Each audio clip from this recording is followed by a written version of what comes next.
গল্পের নাম প্রথম ভালোবাসা। স্কুলের শেষ বছর।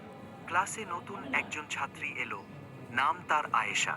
সাদা স্কুল ড্রেস, চুপচাপ মেয়ে, চোখে যেন একটা অন্যরকম গভীরতা। রাফি প্রথম দিন থেকেই খেয়াল করলো তাকে।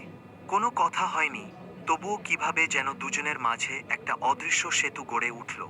একদিন রাফি আয়েশাকে একটা খাতা এগিয়ে দিল। তার ভেতরে শেষ পাতায় লেখা, তুমি কি জানো আমি কেন প্রতিদিন ক্লাসে প্রথম বেঞ্চে বসি? কারণ আমি চাই তুমি যেন পেছনে না যাও কখনো। আমি তোমার পাশে থাকতে চাই চিরকাল। আয়েশা শুধু একটুকু লিখে ফেরত দিল। এই প্রথমবার দুজনেই স্বীকার করলো এটা শুধু বন্ধুত্ব নয়, স্কুল জীবনের প্রতিটি দিন হয়ে উঠল রঙিন।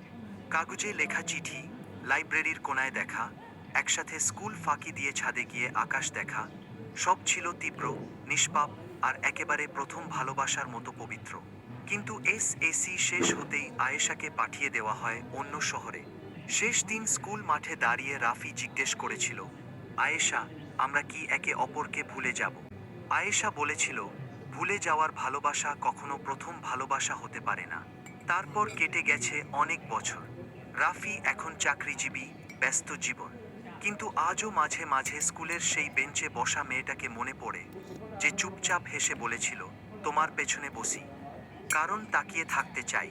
গল্পের শিক্ষা, প্রথম ভালোবাসা হয়তো সবাই পায় না, আর পেলেও সবারটা টিকে থাকে না। কিন্তু তার রং, তার স্বপ্ন, একবার যে হৃদয়ে আঁকা হয়, তা মুছে যায় না কোনোদিন।